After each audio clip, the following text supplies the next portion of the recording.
like the password. It's capital T also. Yeah, pretty sure it's Right. I'll do it again. Fox and Town. 24 explanation. Okay, here we go. No? 7 o'clock. Go.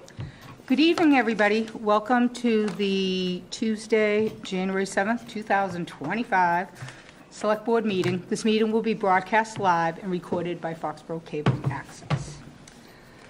Okay, so Happy New Year, everybody. Happy New Year. Happy New Year. Okay, so anybody here for Do you wanna do the citizens pledge? input? Pledge. Pledge. Pledge. Oh my God, and I always remember the pledge, huh, Doc? Always. Not tonight. All right, Doc, why don't you lead us? I pledge allegiance to the flag of the United States of America and to the republic for which it stands, one nation, under God, indivisible, with liberty and justice for all.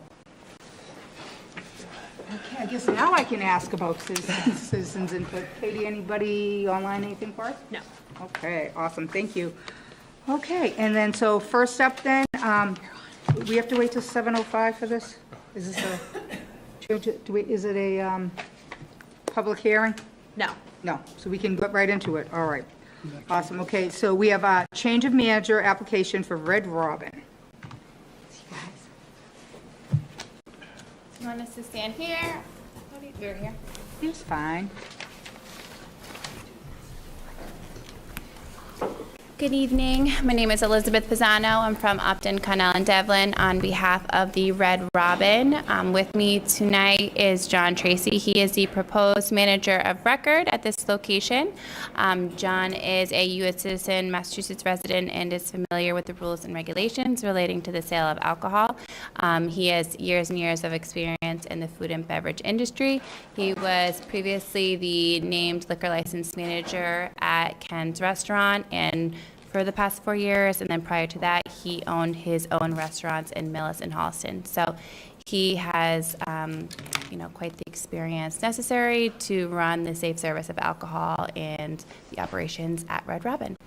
We're happy to answer any questions that you have. Sure. Anybody, any specific questions? Nothing specific. No?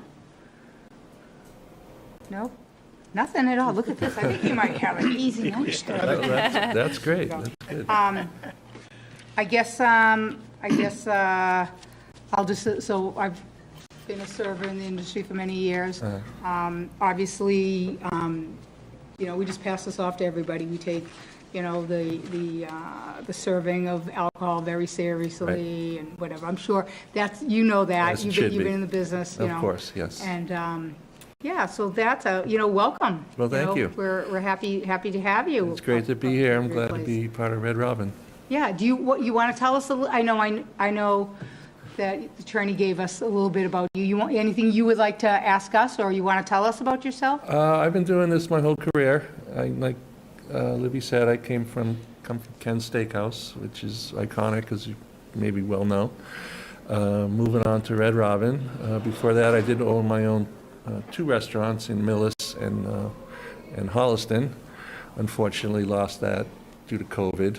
So moving on, but it's all good. So yeah, I've been doing this. I was with Davio's before that. So it's been a long established career.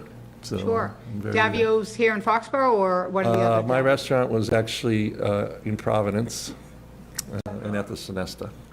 Yes. Okay. So yeah, I've had a little bit of experience in all facets. Certainly all serving alcohol and all serious about the responsible service. So, Yeah. Yeah. Yeah. Looking forward to Well, it. something I will tell you, we've been very lucky. There's very little, at least since I've been on the board, and even a little bit before that. There was an establishment years ago in town that we had lots of issues with, but, yeah, and that's why we mention it, but, Right. yeah, of Well, course, they're that's out something there. you would. They're surely out there. Exactly. Great, I guess we can take. One just quick thought, you do know there's an organization in town and down there about the group of alcohol servers, Fox Cares? No, You talked about the business collaborative? yeah, yeah, Oh, the Fox Cares. Fox Cares. Is that still active? Oh, I don't know. They I were trying always to get thought- it back together. It's Tom from Tavolina who spearheads that, so I'll send you his information. Yeah, I haven't heard the term, but I'm certainly open Oh, I to, didn't know they went defunct. It was, It's probably a COVID thing, you know, they kind of, okay. but they, It was just a group of sure. people like yourselves all down Patriots Place that try to get together and, Sure. come up with, No, I would be open for that, for sure. all right. Yeah. Well, we'll see if it's still going then. Of course. Do you live locally? I live in Milford, about a half hour away. Milton, okay, good.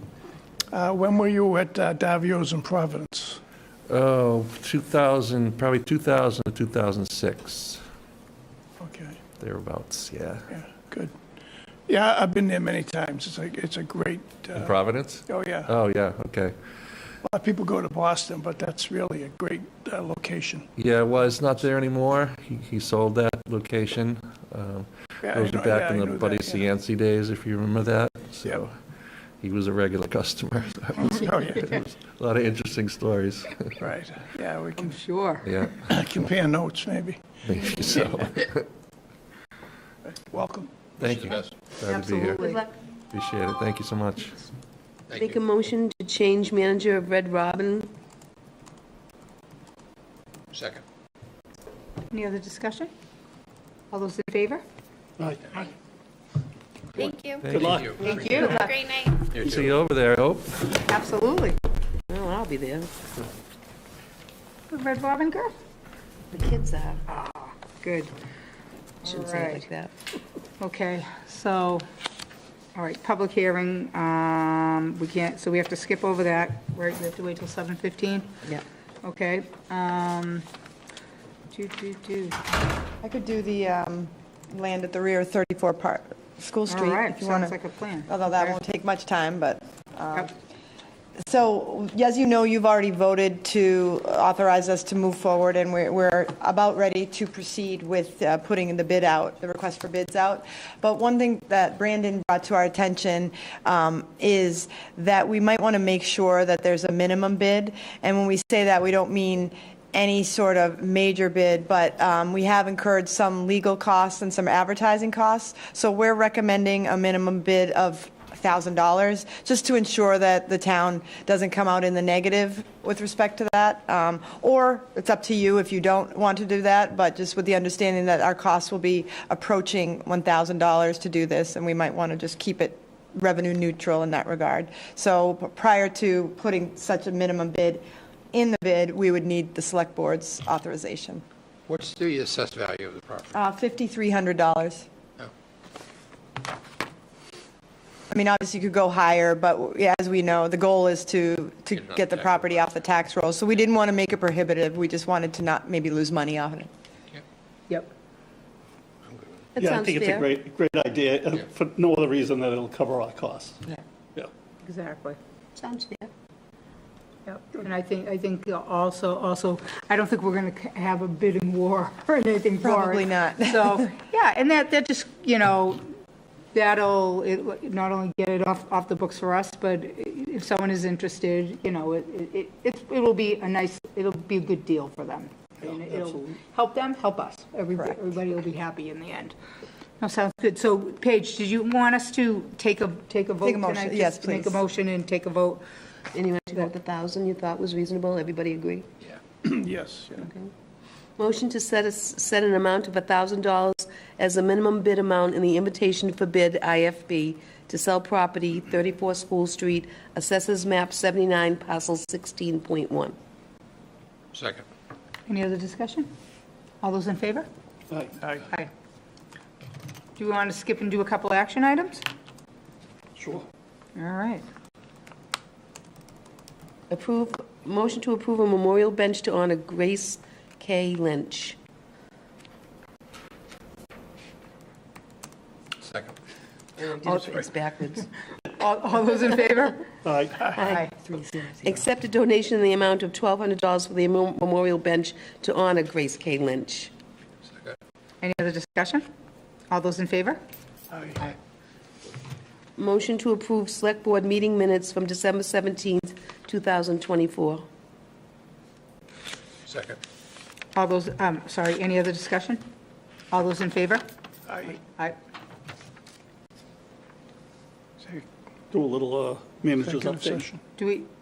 Do we take some of the action items off?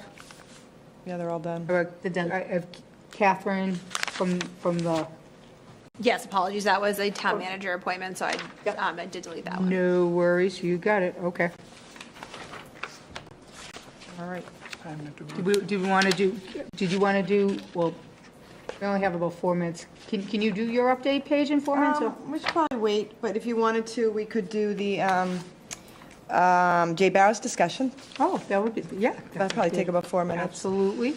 So Stephanie and I were lamenting the missed opportunity. We probably should have done this before he retired.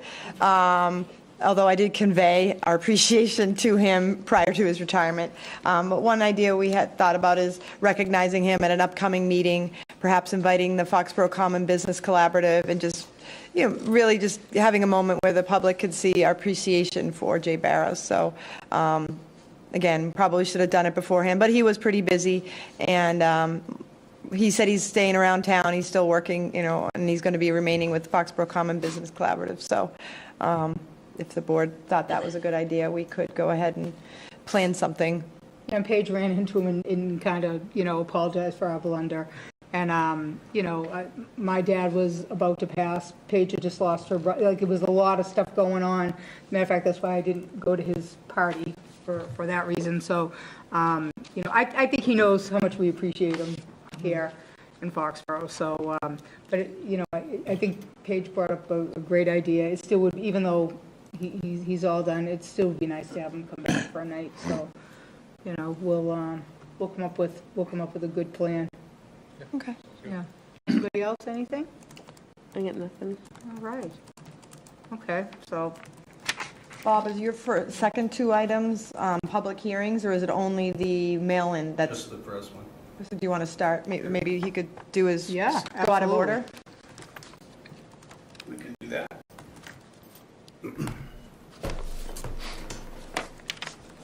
So the state changed the election laws in 2022, one of which was making it the requirement of the select board to detail the police officers. In the past, it was just up to the chief of police to handle that. So each year, we're required to come before the board and have you detail the officers, and what we've done in the past is you just authorize the chief of police to provide enough police protection for the elections. And for the big election in November, we had a whole task force. Many of the department heads met and planned public safety around that event. So I'm just asking you to do that again. The only election this year so far is the town election. So I'd ask you to designate the chief of police as the detail officer for the election. Motion to approve the town clerk to... I'm sorry, so excuse me, so, no, and bringing that up, so the motion should be to approve the chief of police, not the town Right. clerk, correct? Yes. Because the motion has town clerk in there. Yeah, just for me to talk about it, I think, with the motion. But the motion, I think we should say chief of police. Chief of police, correct. Motion to approve the chief of police to authorize one police officer for 2025 elections. Should it be one? It actually should be as many as he feels appropriate. So just authorize police officers. Yeah, Motion to approve the police chief to authorize police officers for 2025 elections. Does that cover it, Bob? yeah, it does, yeah. Thank you. Second. any other discussion? All those in favor? Right. Aye. Okay. Do we want to get into the first one now, or? do we wanna- Officially, we got 2 more minutes. Okay, then we'll go on to the town elections. So town election nomination process will begin on January 21st, which is a Tuesday after the holiday. Papers will be available. Anyone interested can come in and take out papers, and we'll have until March 17th, which is the Monday, at 5 o'clock to return papers. So it's a good couple-month period for people to take out papers and get the signatures necessary. So Just about every position is open. A selectman will have 2, library will have 2, school committee will have 2. So hopefully there's interest in people coming out, and it seems like every other year we've had no contests, and I'd like to see that change. But so that'll start. Any questions on that, or? No, pretty clear forward. Yeah, we'll be working with Mara to get information out on the website. We've already got her some information, but before the 17th, we'll have all of that available. There's no action required. No, just information. I got 7:15 on the nose. Are we good? Yeah. All right. Motion to open the public hearing? Second. Any discussion? All those in favor? Aye. Okay, so another change that the legislature made in 2022 was to put in early voting by mail as a permanent solution for the state, not only for state and federal elections, but also for the town elections. So we have not done that since that went into effect. Each year I've come before the board and asked that we opt out of that process. That's allowed under the statute.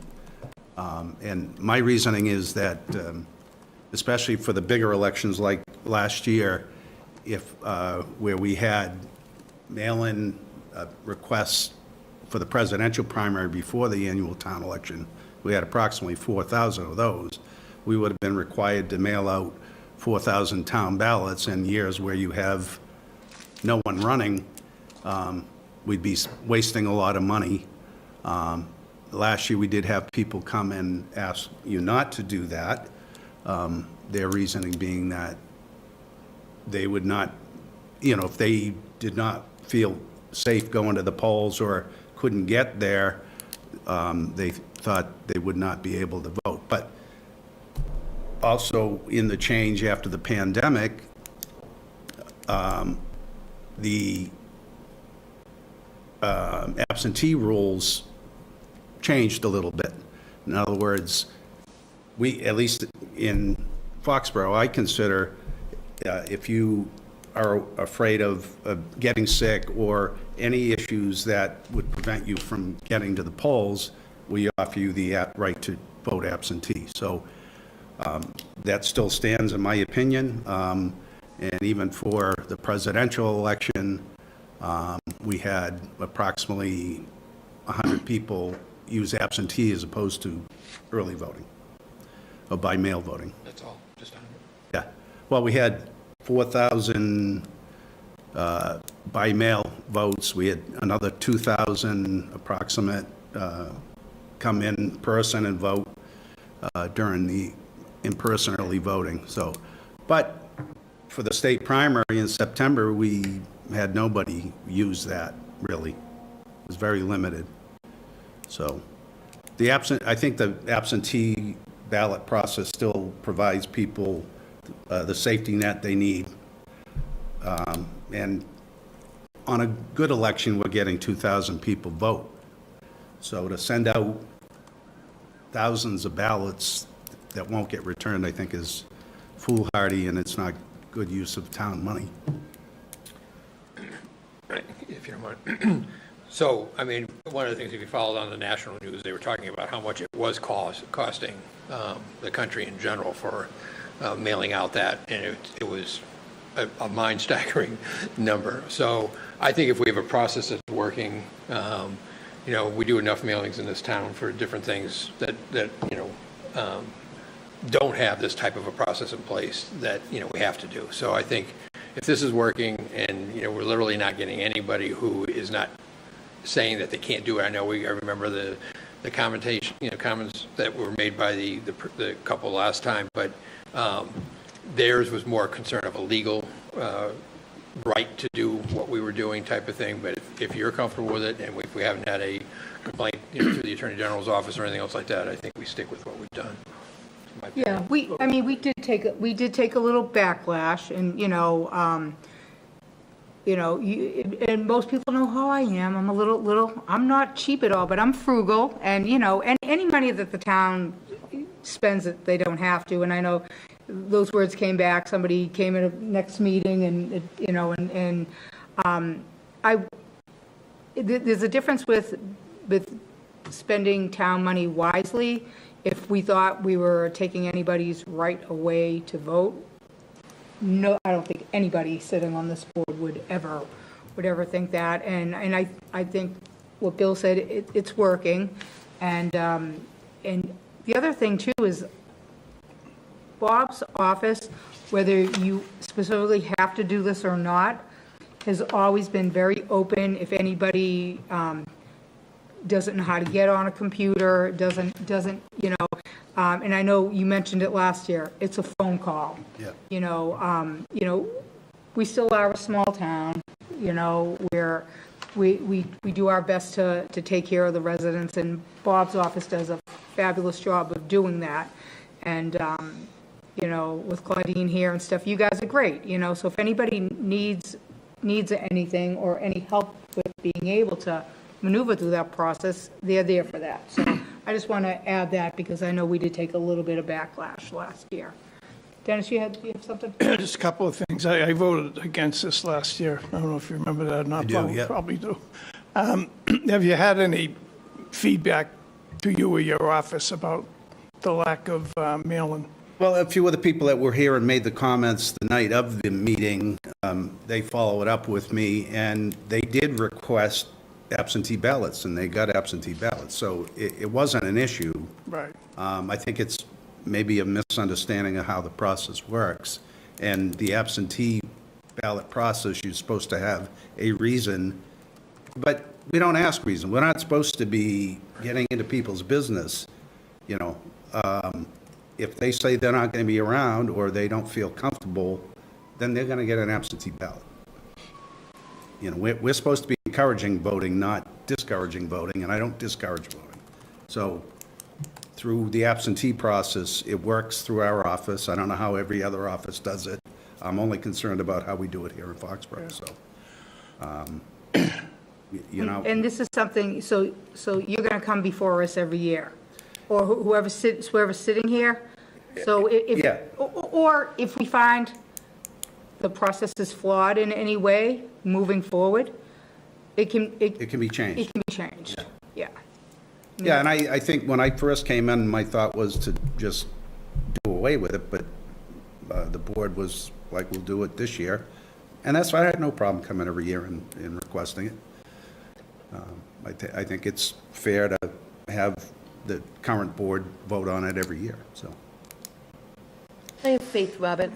I have faith you'll do the right thing. Thank you.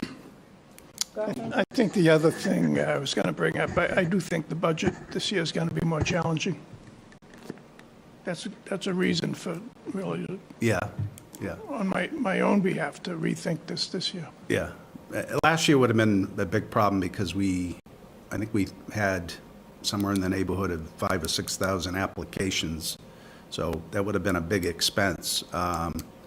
Now, the state is reimbursing the state and federal elections, and they've started to give some reimbursement on some of the state, on the town stuff, but there's no guarantee they're going to have the money to do that either. So I think from the budget process, I think it's best to go in this direction because it works, as Bill said, so.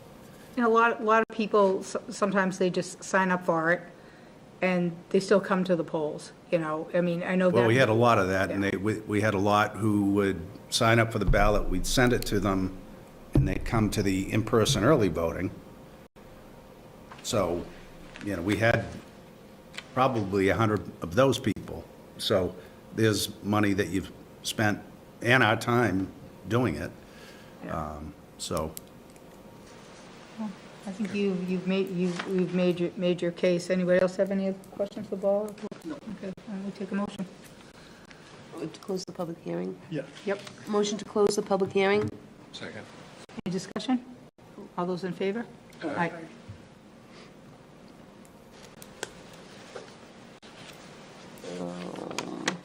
Let's take the vote, right? Right. So how would you word it? Right, Move to I don't- opt out? Yeah, To what, opt out? opt out of by mail voting for the annual town election. Okay. Make a motion to opt out of the mailing By town, mail voting for the annual town for the election. annual town election. Second. Any other discussion? All those in favor? Aye. Aye. Great. Thank you. Thank you, Thank Bob. you, I Robin. appreciate it. Have a good night. You too.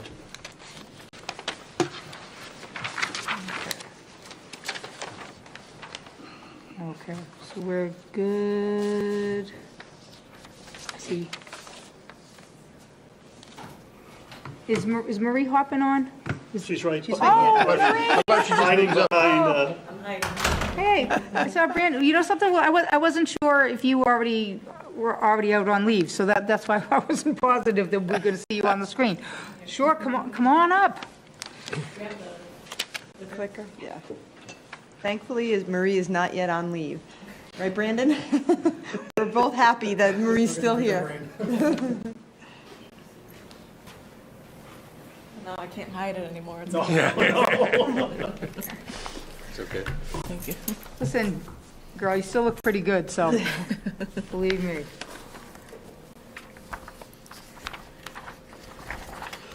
So just to set the stage, we thought, we all know that the term free cash is a term that causes a little controversy, in communities and a little confusion. So we thought it'd be prudent to have Marie and Brandon come in, kind of walk through the free cash philosophy in town and sort of where we are. And so this is for, the residents at home, but also for the board to have a full understanding of how we operate with respect to free cash, sort of the limitations around it. So I'll get right into it.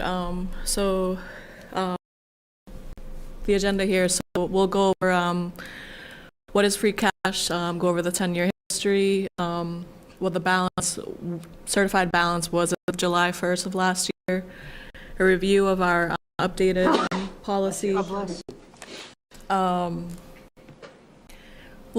at cash usage in the current budget, what drove the certified free cash, and looking at the upcoming needs that have been identified in the FY26 budget process. So what is free cash? So free cash is essentially, it's your unappropriated fund balance, and it's a factor in every budget cycle. The Department of Revenue certifies your free cash every year once you close your books. The calculation is not as simple as just, okay, you had this much in surplus revenues, you had this much in unspent budgets. Your fund balance it's a running balance. So from the day that the town collected their first dollar, that fund balance, was started back then. And so there is, surplus revenue that goes into it. There's budget turnbacks. Obviously, what you leave unspent from the year before is essentially the beginning balance. And then there are deductions on the other end of it. So if you have any outstanding property taxes, the state will deduct that from your free cash. Any account deficits, so if you have a grant that you didn't receive the reimbursement for, or any police and fire details that are not paid, the state allows you to recognize any revenue up to September 30th. So even though the fiscal year ends June 30th, you have 3 more months to collect revenue on these grants and police and fire details.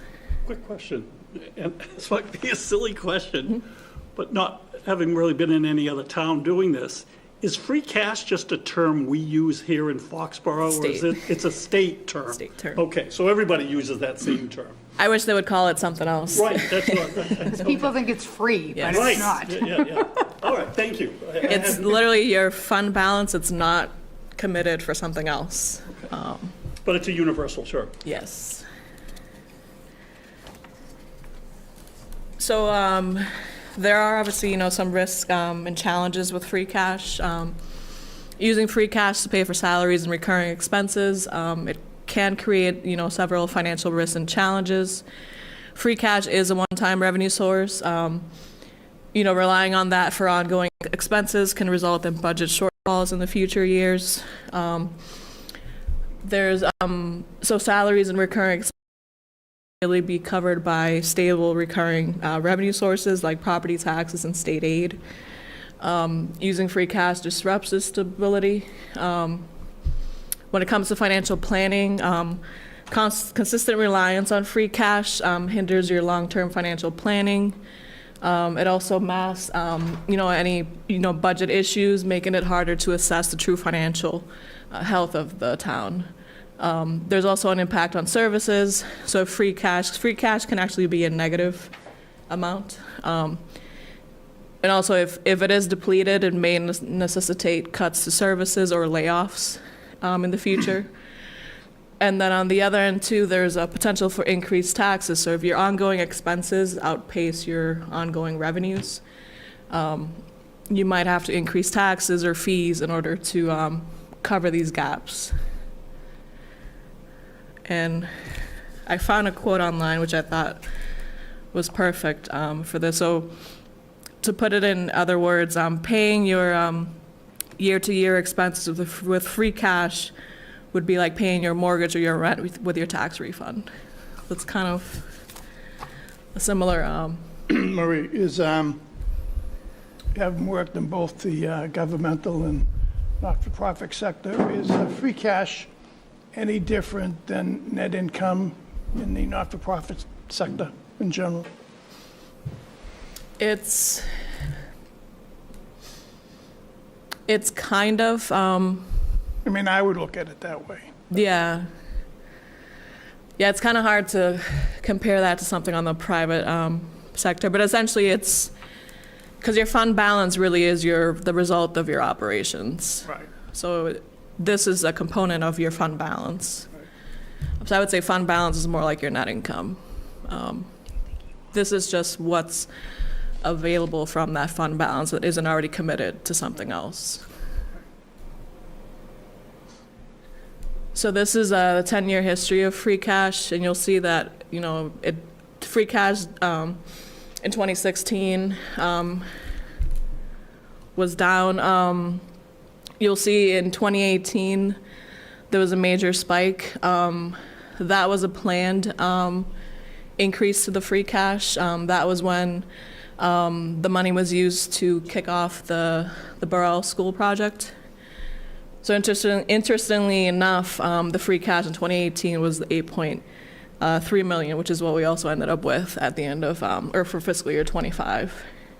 And you'll see in 2020 through 2022, that was during the pandemic where we had to use a lot of free cash just to keep us going. Let's see what else. So for the same time period, so the average free cash certified was 5.8 million. And the average unused at for the same 10 years was $2.5 million. This is a graph just showing the comparisons of our surrounding communities. So Foxborough has the fourth highest free cash as of July 1st of last year. Stoughton hasn't had their free cash certified yet, so that's why they're at 0. But last year they had a $4.9 million free cash. So this is our policy, which was revised back in September. So the town targets a free cash balance of 3 to 5% of the current year's budget. The policy does get into how free cash is considered a one-time source of funds that should be applied to one-time uses. We do use it on the operating budget, but it's restricted to just the debt service for the town hall and the Burrell projects. So we're not using it for salaries or other operating expenses. It can be used to fund long-term liabilities, replenish reserve funds, to appropriate into stabilization funds, and the big item, which is funding our capital budget. Marie, Yeah. Going back, you don't even have to flick back, but the screen before, when you showed the towns, I don't, not that I'm paying attention to every town's free cash, but now that 14 million, like say for Walpole, so every town can decide what they want their free cash number to be roughly, like percentage-wise of their budget, or is that 3 to 5? That's what was actually certified as their Yeah. free cash. And I think that's the mistake that a lot of people make. First of all, you could literally deplete this every single year, and you wouldn't come back to $8 million because you've depleted the balances. Walpole's a larger community than we are, so they've had some fluctuations, but I would say if you looked at their last 10 years, you'd see a similar probably path to ours, where it goes up and down, so who knows what their Yeah. last year is. You look at the smaller towns like Norfolk and Plainville, quite honestly, comparable to our budget, that makes a lot of sense too. So, we're in a line. But I think the big mistake everybody makes on free cash is like it's every year we got $8 million, like a new $8 million. Yeah. That's not the case. It's some of it's new because we didn't spend it in the budget. Some of it's new because we had some revenue that we didn't project would actually happen or came in at a higher number. And some of it's, to your point originally, was that we carried the money forward. So if we spend it all the way down, you're not going to have an $8 million number next year, and you're not going to have, don't forget, we've always spent a good portion of this, as Marie just pointed out, on CIP. We wouldn't be able to fund our CIP at all Yeah. if we didn't have free cash. I mean, we know that we can barely, our regular resources aren't quite covering our normal operating expenses. I'm sorry to interrupt, but just to look up Walpole, they were down around 6 million, 5 million, 5 million, and then they jumped up to 9 and then 10, and now the 14. So they have, to Yeah. Bill's point, they have fluctuated, and they must have just had a year, whether they're hoarding it for a certain reason or whether they got an Maybe they have a unanticipated project revenue. coming, or, Yeah. it was just funny. They may have sold something, who knows? Yeah, I mean, yeah. I just thought to myself, I was just kind of like, oh my God, 14, I was trying to Yeah, it's a- think of that 3 to 5% of budget type of, yeah. So, thank you. Yep. I also think their taxes, the three above us, their taxes are higher than ours, Oh, yeah. so, on residents, so. So the policy that was revised back in September also states that as we approach the full funding of our long-term obligations, the plan is to diminish or eliminate the use of free cash entirely in the operating budget. And then the other piece too is if the town finds itself in the position that like I said, we're currently in the position where we use free cash and overlay surplus to pay for that debt service. The goal is to incrementally reduce the use of those two sources as the budget allows. And then finally, the one piece that was added to the policy was that we will target to leave a free cash balance of $2 million at the end of each year, so that way we're not spending it down to the penny. And these policies essentially, I mean, when you go to issue bonds, which we will be in May of or we're already in 2025, in May of this year, they look to see that you have policies such as these, where you're restricting one-time revenue sources to one-time uses. This little graphic there is showing you, so our current general fund budget is $87,472,399. The free cash that was certified last July was $8,326,801, which is 9.5%. I understand it's well above the target of range of 3 to 5%, but I will get into the reasons for that in a little bit. This is our current budget. We used $685,000 towards the debt service. The annual town meeting of last year approved $2.9 million for capital, and the special town meeting from November approved an additional $363,965 for capital. So far in the current budget, we've used $3.9 million. Towards, we've used $3.9 million, and of that, so the $685,000, the $2.9 million, because those were votes that occurred prior to July 1st, those amounts actually came from last year's free cash. So out of the 8.3 million, only the 363,000 is what's come out of it so far. Which, again, if you think about what Maria just said on the 3 to 5%, if you spend 400,000 between your CIP and your small operating thing, and you're trying to keep 2 million, you have to have 6 million just to make that work. And one of the things the town's been in a trouble with over, prior to the last couple of years CIP has been pretty healthy as far as what we've been able to do. But prior to that, there's been a lot of decisions on cutting out DPW equipment, shuffling between departments, different things that, requests that were made to not be able to do them because we didn't have enough money to make that all work. So the one problem with any business is if you don't keep your assets up, you eventually could dig a deeper hole.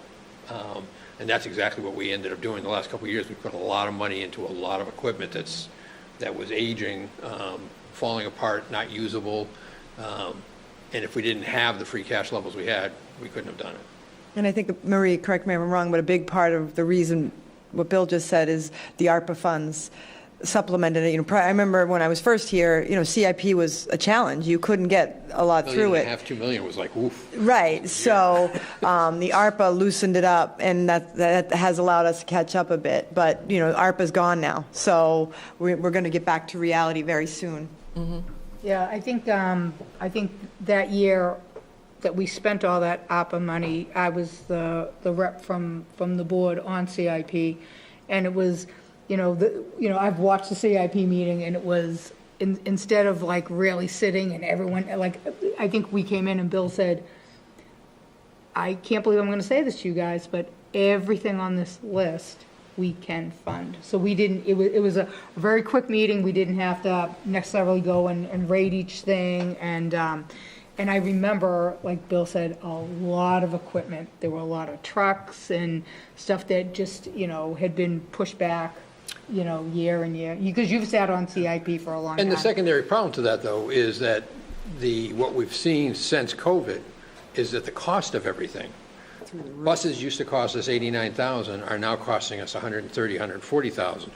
Dump trucks used to be, $120,000 and are now close to $200 and something thousand. Yeah. So this is such an important item for us to have to keep the town running as a source of revenue, not a source of funds to use, that we can't, if we allowed this to become part of our capital budget, part of our operating budget, again, we'd be stuck in a big way. Yeah. Mm-hmm. And this year, for the last 2 years, because the ARPA money was in the FY 22 and 23 budgets. In last year's budget, there was only one item that, everything else was approved. There was just one item, which was the trackless municipal tractor, which was deferred. But everything else we were able to pay for using, free cash and some other revenue sources. But 26 will revert back to where the CIP committee will have to, make some decisions and, what they truly want to support, because the money's not there anymore. And I'll get into that as well shortly. So what's driving that $8.3 million? I don't know if you recall from the financial summit where I talked about taxes and state aid. So when you budget for your local receipts, one, you have to be conservative because one of the reasons being that your taxes and state aid are never come in at 100%. You're not going to have 100% of your tax bills collected in time by June 30th. The state, although they'll tell you, okay, you're going to get 12 million on your cherry sheet, in reality last year we were short by $364,000 on state aid, and tax collections were short by $393,000. So this $757,000 deficit had to be covered via a surplus in our local receipt collections. In addition to that, in local receipts, you had investment earnings, which were $1.2 million above our projections. You had Walnut Street and Hobby Lobby building permits of $700,000 there. The apparatus repair fees, which belong to the fire department. And then any concerts and events that were above the 6 that we included in our projections, that was about $788,000. So when you take the $16.1 million in local receipts that we collected and adjust for all of these one-time revenue sources, your actual collections are closer to $13 million. And that's where the surplus is then used for this capital budget, avoiding the need for us to look for additional tax revenue to cover this. And then we also did have vacancies in multiple town departments. On the expense side, there was $1.8 million in unspent budgets. You had vacancies in town manager, finance, police, DPW, health, and land use. We also had savings due to grant funding. So we had a grant that paid for Permitize, which is our permitting system. Police also had a domestic violence grant, which paid for 15% of the salary of 3 officers. And they also had various IOD reimbursements. The schools closed out $341,000, and group insurance had a surplus of about $400,000, which includes, we tend to include, when we budget for health insurance, we have enough in there to cover essentially the movement of 10 employees. So say if an employee goes from an individual plan to a family plan, or say if we had a new hire, we leave enough in there to cover 10 of these changes in each year. And an employee every year who has not chosen to take health insurance can elect to now take it, which is after the fact that the budget's done. So another issue, it's not just a matter if they've changed from a single to a family, but they didn't have any and they decide to come on. And the family plan costs the town easily $25,000. So it's good to have. You definitely don't want to end up with a deficit in this budget. So we get into so the upcoming needs. So you start out with that $8,326,000. You deduct the $363,000 that was appropriated at the special town meeting. There was also $350,000 that was appropriated as a transfer to the fire stabilization fund. We will need, and this might be the first time you're hearing this, but we had a meeting yesterday regarding the community center, and what has come up is that there's the need for additional funding to cover the connection to the sewer, the elevator, and other things that have just come in over budget. So we'll need to have a special town meeting. I would say probably late February, early March. So we'll need $650,000 there just to cover all of those items.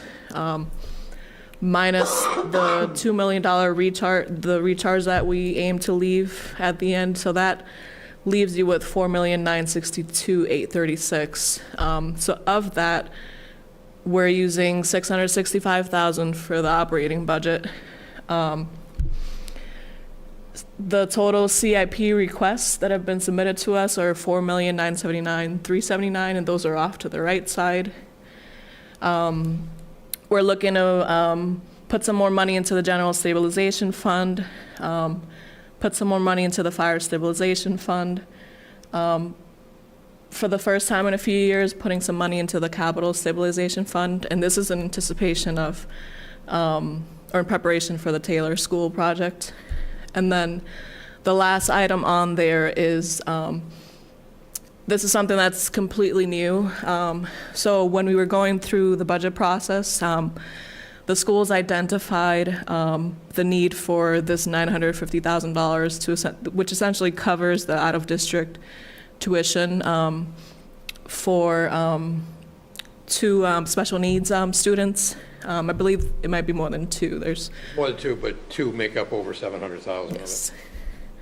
So what we're doing here, this is essentially a one-time cost that we have to pay for it in year one. The only practical source here outside of keeping it in the operating budget is to use free cash. By doing it this way, if we were to keep this in the operating budget, I mean, it would result in a ton of layoffs. We would not be able to balance the budget. So our thought was to, because this is a cost that we have to pay for in year one, let's use free cash, take care of it. And then in year 2 and 3, I believe the circuit breaker, which is a state fund, kicks in. So that's something new for this year. So when you take the 4.9 million that's available, the total needs are 7.19 million, leaving us with a shortfall of about 2.2 million. So this is where the CIP committee will need to make decisions on, the various projects that people requested funding for. So what's the percentage for that circuit breaker? So circuit breaker, at this point, you're getting about 75% back. The issue really comes out to if they hadn't had any major changes in their out-of-district tuitions, which is a good-sized number to start with, they wouldn't have needed this. But with these two that are, one's a move-in, one's an existing child that's going to need some significantly additional services. And then I think there's 3 or 4 other children that make up the total. You'll get about 75% back, and they have a potential for getting a little bit more back for this year, which would help them to mitigate part of that cost in the future. But the circuit breaker kicks in the year, you get it the year after the event. So you don't get that in FY26, you get it in FY27. And that's why what Maria's saying is you needed to fund it for the first year. Again, in a typical year, would we have one student more or one student less or a couple students more, in the more moderate price programs that the schools could absorb? Yes. But when you have, literally 2 children making up over $700,000 in 1 year, it's a hard fix. And that fund, the SPED stabilization fund, in order for the schools to tap into that, it requires both the school committee and a select board vote. And so we would only say if they don't end up needing the entire $950,000, you would only approve what they need. The rest would just sit there because I would expect that we'll run into a similar scenario down the road. Any questions, thoughts? A lot of money. No, but I think to Marie's point, you'd have to literally take some very big items off the CIP, which is going to have to be done to make this whole thing work. And it really shows that $8.3 million evaporates pretty darn quick when you have, different issues that happen within a town. The dams we've been pushing off for years. I know Chris and his guys are concerned about it. I don't know if we can do a portion of it. I'm sure they'll do something in their presentation to figure out what we can kind of go through, and everybody will be scrutinized on their CIP as far as their request. Again, for this 2.3 is for the was it the Crack Pond dam, and it would be for the removal of it. When, from what I understand, you have a higher success rate of getting a grant funding when you're removing a dam versus rehabbing it. So there is the potential for some grant money here. I don't know if it would cover the entire 2.3 million, but we'll just have to see. And then, this is really where those surplus revenues that we get from the stadium, this is where that money's going. The money's not going into operating expenses, it's going into these capital items. Whereas other communities would have to go out and borrow money year after year to pay for their capital. We're fortunate enough that we have the free cash that we do to pay for that. And as you pointed out, Bill, 8.3 million disappears like that. And most communities don't have the benefit of this free cash. Foxborough is fortunate, the schools are well-equipped, the facilities are well-equipped, our vehicles, like Bill said, when we start wearing them down and then to rebuild them, we all saw the old town hall and, kind of where that ended up. So, most communities aren't in a position that we are, but through strong financial management, there really is good, sound financial practices that have been going on for a long time. So it's hard to look at, but it's also, I wouldn't want to be doing another community's budget in this manner, because I live in Franklin, and failed overrides, and they're looking at operating overrides, and this capital has to defer a lot of times when you're dependent and when your finances are that tight. Well, and Thank you. also too, sometimes, when we hear about, we know the town is thrown into a tizzy on a football game or a concert, or, having Army, Navy here. But with, we've been bringing in close to around 3 million pretty steadily. In recent years, yes, You know, because in you've the- had, yeah. 10 to 13 concerts. Yeah, So in our base projections, we include a full year of football, a full year of soccer, and about 6 to 7 concerts. so And I get it. and again, Yeah. when you're doing the budget, Yeah. I have no it's a year in idea. advance. You Yeah, have no you- yeah, idea you don't know if they have one. You don't know what's coming in. But it just, it goes to show you too that, just sometimes it's worth a little bit of chaos to then be able to use, if we're carrying, like for this year, 8 million, 3 million of that is maybe coming from things going on at the stadium. And I guess you could turn that around a little bit and say Well, some no, of the. we project about half of that 3 Oh, million. okay, Yeah, okay, so. right. But some of the things that go on up there cause us to have to spend some of that money that if, Yeah, what we're really benefiting from is the interest earnings. Yeah.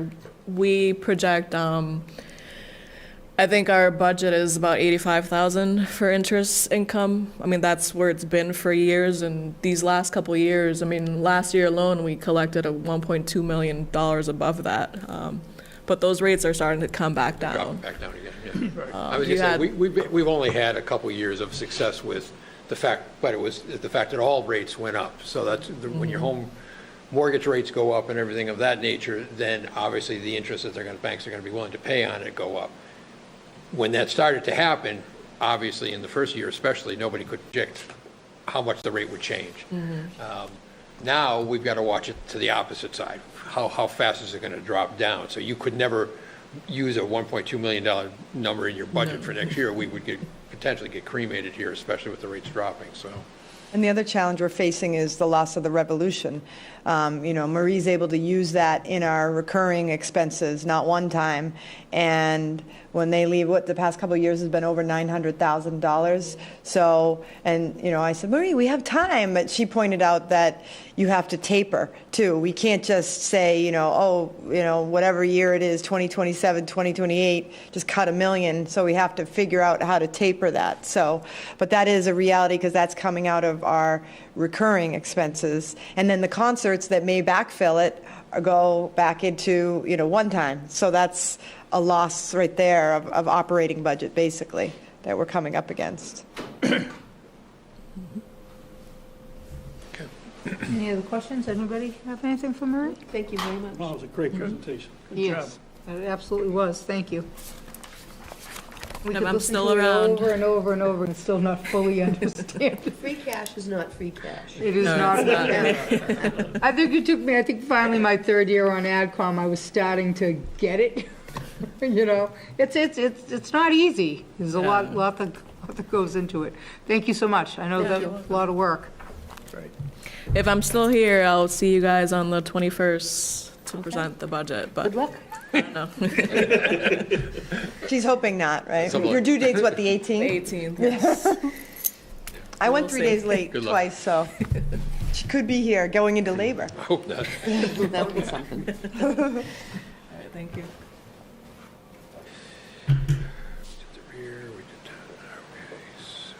Okay. We're shuffling, yeah, I know, shuffling everything around all of a sudden, like, okay, where are we? I think it's up to me now. Okay, all right, Paige. Okay.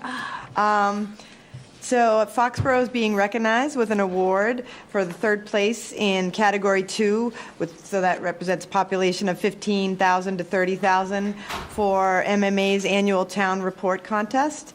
And that town report was prepared by none other than Katie Lang as a side job. As you recall, that's not really part of her job, but she did it on the side for us, and so kudos to Katie. The town will be presented with that award at the end of January at the MMA conference, and I've invited Katie to come in and get to stand up and be recognized, which, as you can imagine, she just loves. I know, she loves the attention. Speaking of MMA, both Maura and I will be speaking at that conference, two separate sessions, so we'll be quite active at MMA this year. At 61 Granite Street, I just want to raise this, that we did receive an email about that there's some potential flooding associated with beaver activity on town-owned conservation land. The Conservation Commission will be discussing it at their meeting on Monday night, but just wanted to bring it as a heads up that it's something that's been percolating, figuratively and literally. So I just certainly don't want to think about what that would do to capital if that does become our problem, but just it has been brought to our attention that it might be a concern moving forward, and Conservation Commission's going to be taking a look at that. It's flooding our lands, not flooding neighbors' No, lands. it's flooding 61 Oh, it is Granite flooding Street. 61, Yeah, and okay. they've raised concern several times, so we are looking at it now. Skipjack's restaurant at Patriot Place is closed, so after 16 years of operation. Yeah, so there is a new business planned to come in. I'll let them make that announcement, but obviously a great loss to Patriot Place. It's one of their original restaurant partners, and I know all of us enjoyed dining there. I've mentioned this before, but I want to continue to mention it because I know there's so much interest at Walnut Knoll, the affordable housing project out on Walnut Street. They're having an informational session on January 29th at 2 p.m., the Council on Aging. And the Council on Aging does ask that folks register just so they can keep track of who's coming, and if there is any sort of postponement due to weather or whatnot, that they could be reached. And as you know, the first building is estimated to open in September of this year now. I can't believe we're actually 2025. And they're hoping for the second building in December, so they are ahead of schedule. January's newsletter is scheduled to come out on January 10th, so I believe that's, yes, this Friday, so the end of this week. Town Hall will be closed for Martin Luther King Day on January 20th. And the official notice is now being given that annual town meeting warrant is open. And it'll be open until February 14th, and Katie's notifying departments of that. AdCom begins their budget meetings on January 29th, and they're going to run through February on Wednesday nights. Just a reminder, those are not televised, so folks need to come in person, but they are very valuable to get an understanding of the votes that'll be occurring at town meeting. And the CIP meeting is scheduled for Saturday, March 1st, and that's held on Zoom in the morning. For current open positions, I think you all got my email about Paige Eppolito. As you can imagine, we're not happy about that, but it's good for Paige. She's relocating to Dennis, and there are a variety of factors that went into it.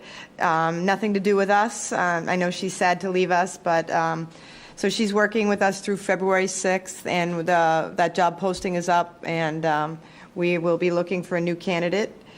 We still have the Assistant Director of Public Works / Town Engineer position open. We also have a building custodian for the Council on Aging and Human Services. That's part-time. A recreation coordinator, which is part-time, and then the three that we always have, DPW equipment mechanic, DPW labor driver, and DPW water technician. And that's all I have for tonight. Yes, Is Paige going to a position in Dennis? she is What position? Human Resources Director. Resources. Yeah. Well, I think it's a loss for us, but we wish her good luck in her new endeavor. Okay, all right, select board update. Don't really have anything, a little under old business. Katie had said Laced is close to getting their liquor stuff together, and I see people on Facebook, and they're questioning, like I saw someone say something like, well, how come the town does not issue them the liquor license and stuff? So they're close, they're doing seems like they're doing a pretty good business with takeout, so people are excited for that, so that's a little update for them. I did issue their license yesterday, so it's Hey, good for them. a Good for them. TBD. And also Augusta Subs and Salads, their beer and wine license was approved yesterday as well, so these should be rolling out their grand opening for each. Good, excellent. Anybody else have any select board news they want to share? I can give a quick one on the DPW. That'd be great. Which has been moving along. We had a meeting this morning, excuse me. The foundations basically are all in at this point in time. They're working on rehabbing the older part of the building with new sprinkler systems, which it wasn't sprinklered before. And so with the foundations in, at least we're not quite as weather dependent. Biggest outstanding issue, excuse me, biggest outstanding issue is the middle building. Unfortunately, does not seem to be making the timeline that we had originally thought it was going to be on. So the project may get delayed by a few weeks, maybe as many as 6 weeks, depending on if that part of the package can get done quicker than it currently is projected at. So, but the site seems to be moving along pretty well, and the weather, obviously, we're past the point where we'd want to be putting in foundations. So fortunately, those are done. Bill, can you remind us, what is the date that we thought would be It was there? originally going to be early October. Now it looks like it could be as far out as the first week of December. So, That's a big project. yeah, and quite honestly, that would be to be substantially complete, which means we would be more than likely in parts of the building before that anyway, and the site will be completed before that. So it's really the whole schedule is really based on the production of that metal package building. So. I did want to mention that the Norwood Hospital weekly meetings are going to restart this Friday. Yeah, I saw the email about it. It was like right after, again, like even the email was coming, but then they weren't doing it, and so I was hoping. So then at our next meeting, we'll put down for a little update Right. from you with what's going on And there. the pressure on the governor is increasing to do something. I Yeah. did see A that lot more Paige quickly. had that on her list of things as far as dealing with the representatives. Yeah. So, Yes, and by way of update, unfortunately, the auditorium/state hospital project at the legislative level did not pass during the last session. It, from what I hear, it got bundled with a couple other land projects, and those got bogged down in, I believe, politics. I mean, that's my take on it. Nothing to do with Foxborough. I believe Senator Feeney believes, we don't need to refile, and it will go through again, but, it was a great loss. We were in communication right up till December 31st, but it's hard to get things through, and it had nothing to do with our project, from what I understand. It had to do with politics associated with the other projects it was bundled with, so it's unfortunate, because we were really hoping, Dennis, to get that project going sooner rather than later. So hopefully, Senator Feeney and Michael Chasen can usher this through in fast order to get this project going before we lose too much time. Anybody else have anything? I guess we could take a motion to adjourn. Motion to adjourn. second. Any discussion? Well, do you want to note that You're going into executive. you're going to go into Oh, executive that's right, session and yep. we will not return? Yes, we will be going into executive session and not to return from there. You have to say what. We're going in to talk about a Gillette bridge, a footbridge with department heads and people from the town to talk about that. And is there no vote going on tonight, is there? Would we have to come back into a regular session to No. vote on anything anyhow? No? Okay. All right, now we can take the motion against I it. think I we think you should, should read the actual, actual thing, I agree. 10:01. Yep. purpose. 10:01.